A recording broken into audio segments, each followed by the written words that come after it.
ಇದೇ ಜುಲೈ 25 ಅಂದ್ರೆ ಶನಿವಾರ ಮಧ್ಯಾಹ್ನ ಸರಿಸುಮಾರು 2 ಗಂಟೆಗೆ ನಮ್ಮ ಮಾಜಿ ಕೇಂದ್ರ ಶಿಕ್ಷಣ ಸಚಿವರಾದಂತಹ ಧರ್ಮೇಂದ್ರ ಪ್ರಧಾನ್ ಅವರು ರಾಜೀನಾಮೆಯನ್ನ ಕೊಟ್ಟಿದ್ರು.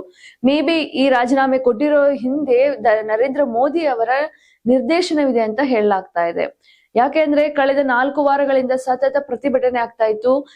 ಯೂತ್ಸ್ ಗಳು ಆಗಿರ್ಬೋದು, ಪೇರೆಂಟ್ಸ್ ಗಳಾಗಿರ್ಬೋದು, ಸಾರ್ವಜನಿಕರಾಗಿರ್ಬೋದು, ಹೀಗೆ ಎಲ್ಲರ ಪ್ರತಿಭಟನೆ ದಿನದಿಂದ ದಿನಕ್ಕೆ ಜಾಸ್ತಿ ಆಗ್ತಾ ಇರೋದ್ರಿಂದ ನರೇಂದ್ರ ಮೋದಿ ಅವರು ಈ ಒಂದು ನಿರ್ಧಾರವನ್ನ ಕೈಗೊಳ್ಳೋದಿಕ್ಕೆ ಸಾಧ್ಯವಾಗಿದೆ ಅಂತ ಹೇಳಲಾಗ್ತಾ ಇದೆ.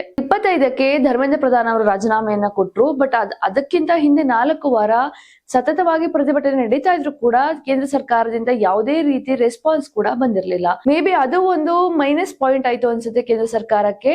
ಯಾಕೆ ಅಂದ್ರೆ ಇದು ಬೇರೆ ತರ ಚಳುವಳಿ, ಬೇರೆ ತರ ಸ್ಟ್ರೈಕ್ ಮಾಡ್ತಿದ್ದಾರೆ, ಸೊ ಅದನ್ನ ನೆಗ್ಲೆಕ್ಟ್ ಮಾಡಿದ್ರು ಅಂತ ಕಾಣುತ್ತೆ. ಬಟ್ ಇವಾಗ ಕೇಂದ್ರ ಸರ್ಕಾರ ಟಾರ್ಗೆಟ್ ಮಾಡ್ತಿಲ್ಲ, ಎಲ್ಲರೂ ಟಾರ್ಗೆಟ್ ಮಾಡ್ತಿರೋದು ಮೋದಿ ಅವರನ್ನ ಅಂತ ಹೇಳಲಾಗ್ತಾ ಇದೆ. ಧರ್ಮೇಂದ್ರ ಪ್ರಧಾನ್ ಅವರ ರಾಜೀನಾಮೆ ಮೋದಿ ಬ್ರ್ಯಾಂಡ್ ಗೆ ಎಫೆಕ್ಟ್ ಆಗ್ತಿದ್ಯಾ ಅಂತ ಅನಿಸ್ತಾ ಇದೆ.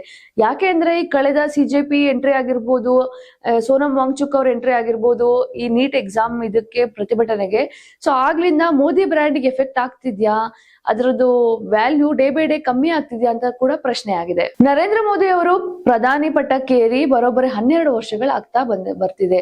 ಈ 12 ವರ್ಷಗಳ ಅವಧಿಯಲ್ಲಿ ಅವರು ಮಣಿದಿದ್ದು, ಅಂದ್ರೆ ಈ ಚಳುವಳಿ ಅಥವಾ ಹೋರಾಟಗಳಿಗೆ ಮಣಿದಿದ್ದು ಬೆರಳೆಣಿಕೆ ಎಷ್ಟು ಅಂತ ಹೇಳ್ಬೋದು.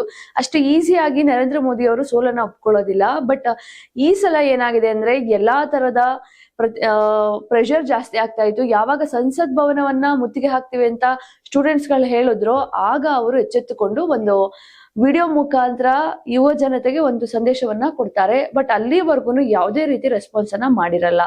ಈವನ್ ಧರ್ಮೇಂದ್ರ ಪ್ರಧಾನ್ ಆಗಿರ್ಬೋದು, ಅಥವಾ ನರೇಂದ್ರ ಮೋದಿ ಅವರಾಗಿರ್ಬೋದು, ಅಥವಾ ಯಾರೇ ಕೇಂದ್ರ ಸರ್ಕಾರದವರಾಗಿರೋದು, ಒಂದು ಕೂಡ ತುಟುಕ್ ಪಿಟುಕ್ ಅಂದಿರಲ್ಲ, ಯಾವ್ದೇ ರೆಸ್ಪಾನ್ಸ್ ಕೂಡ ಮಾಡಿರಲ್ಲ. ಸೊ ಇದು ಒಂದು ಬಿಗ್ ಮೈನಸ್ ಪಾಯಿಂಟ್ ಅಂತ ಹೇಳ್ಬೋದು ಆ ಹೋರಾಟಕ್ಕೆ. ಇದು ಒಂದು ಕಾಂಗ್ರೆಸ್ಗೆ ಗ್ರಿಪ್ ಇಟ್ಕೊಳ್ಳುವಂತ ಪಾಯಿಂಟ್ ಆಗಿರ್ಬೋದು. ಯಾಕಂದ್ರೆ ಸಿಜೆಪಿ ಈಗ ಸ್ಟಾರ್ಟ್ ಮಾಡ್ತಿದೆ ಅಂದ ತಕ್ಷಣ ಕಾಂಗ್ರೆಸ್ ಕೂಡ ಸಪೋರ್ಟ್ ಮಾಡ್ತಾ ಇದ್ದಾರೆ. ಯಾಕಂದ್ರೆ ವಿರೋಧ ಪಕ್ಷ ಯಾವುದೇ ಆಗಿರ್ಬೋದು, ಆಮ್ ಆದ್ಮಿ ಪಾರ್ಟಿ ಆಗಿರ್ಬೋದು, ಕಾಂಗ್ರೆಸ್ ಆಗಿರ್ಬೋದು, ಸೊ ಅವರೆಲ್ಲ ಗ್ರಿಪ್ ಅನ್ನ ಹಿಡ್ಕೊಂಡು ಇದನ್ನೇ ಒಂದು ಮೈನಸ್ ಪಾಯಿಂಟ್ ಮಾಡ್ಕೊಂಡು ಈ ಹೋರಾಟಕ್ಕೆ ಇನ್ನಷ್ಟು ಪುಷ್ಟಿಯನ್ನ ಕೊಟ್ರು ಅಂತ ಹೇಳ್ಬೋದು. ಇಷ್ಟಾದ್ರೂ ಕೂಡ ಅಭಿಜಿತ್ ದೀಪ್ಗೆ ಅವರು ಮತ್ತೊಂದು ಹೇಳಿಕೆಯನ್ನ ಕೊಟ್ಟಿದ್ದಾರೆ. ಇದು ನಮ್ಮ 1 ವಿಕೆಟ್ ಔಟ್ ಆಗಿದೆ, ಇದು ನಮ್ಮ ಕೇವಲ ಸ್ಟಾರ್ಟಿಂಗ್ ಅಷ್ಟೇ, ಮುಂದೆ ಹೋಗ್ತಾ ಹೋಗ್ತಾ ನಾವು ಭ್ರಷ್ಟಾಚಾರದ ವಿರುದ್ಧ ಎದ್ದು ನಿಲ್ತೀವಿ ಅಂತ ಅಭಿಜಿತ್ ದೀಪ್ಗೆ ಅವರು ಹೇಳಿಕೆಯನ್ನ ಕೊಟ್ಟಿದ್ದಾರೆ.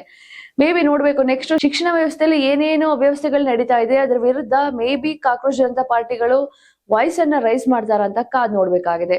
ಬಟ್ ಅಭಿಜಿತ್ ದೀಪ್ಗೆ ಅವರು ಒಂದು ಹೇಳಿಕೆಯನ್ನ ಕೊಟ್ಟಿರೋದ್ರಿಂದ ಎಲ್ಲಾ ಕಡೆ ಸಂಚಲವನ್ನ ಮೂಡಿಸಿದೆ. ಮತ್ತೆ ಇದೇ ಜುಲೈ 20ರಂದು ದೆಹಲಿಯಲ್ಲಿ ನಡೆದಂತ ಪ್ರತಿಭಟನೆಯಲ್ಲಿ ಲಾಠಿ ಚಾರ್ಜ್ ಕೂಡ ಮಾಡಲಾಗಿತ್ತು. ಮತ್ತೆ ಅಶ್ರು ಪ್ರಹಾರ ಮತ್ತೆ ಕಲ್ಲು ತೂರಾಟಗಳು ನಡೆದಿತ್ತು. ಅಂದ್ರೆ ಸ್ಟೂಡೆಂಟ್ಸ್ ಮತ್ತೆ ಪೊಲೀಸ್ ಇಬ್ರು ನಡುವೆ ನಡೆದಿದ್ರು ಕೂಡ ಸ್ಟೂಡೆಂಟ್ಸ್ ಗೆ ತುಂಬಾ ಗಂಭೀರ ಗಾಯಗಳಾಗಿದ್ವು ಅಂತ ಹೇಳಲಾಗ್ತಾ ಇದೆ. ಈವನ್ ಪೊಲೀಸರಿಗೂ ಕೂಡ ಗಾಯ ಆಗಿತ್ತು. ಬಟ್ ಇದರಲ್ಲಿ ಮೇನ್ ಬ್ಯಾಡ್ ಮಾರ್ಕ್ ಬಂದಿದ್ದು ಮಾತ್ರ ನರೇಂದ್ರ ಮೋದಿ ಅವ್ರಿಗೆ. ಯಾಕೆಂದ್ರೆ ಇಲ್ಲೆಲ್ಲಾ ನೀವು ನೋಡಿರ್ಬೋದು, ಕೇಂದ್ರ ಸರ್ಕಾರ ಅಂತ ಎಲ್ಲೂ ಹೇಳ್ತಾ ಇಲ್ಲ, ಡೈರೆಕ್ಟ್ ಪ್ರಧಾನಿ ನರೇಂದ್ರ ಮೋದಿ ಅಂತಾನೆ ಹೇಳ್ತಾ ಇರೋದು. ಪರ್ಟಿಕ್ಯುಲರ್ ಪರ್ಸನ್ ನ ಕೂಡ ಟಾರ್ಗೆಟ್ ಮಾಡಲಾಗಿದೆ ಅಂತ ಹೇಳ್ಬೋದು.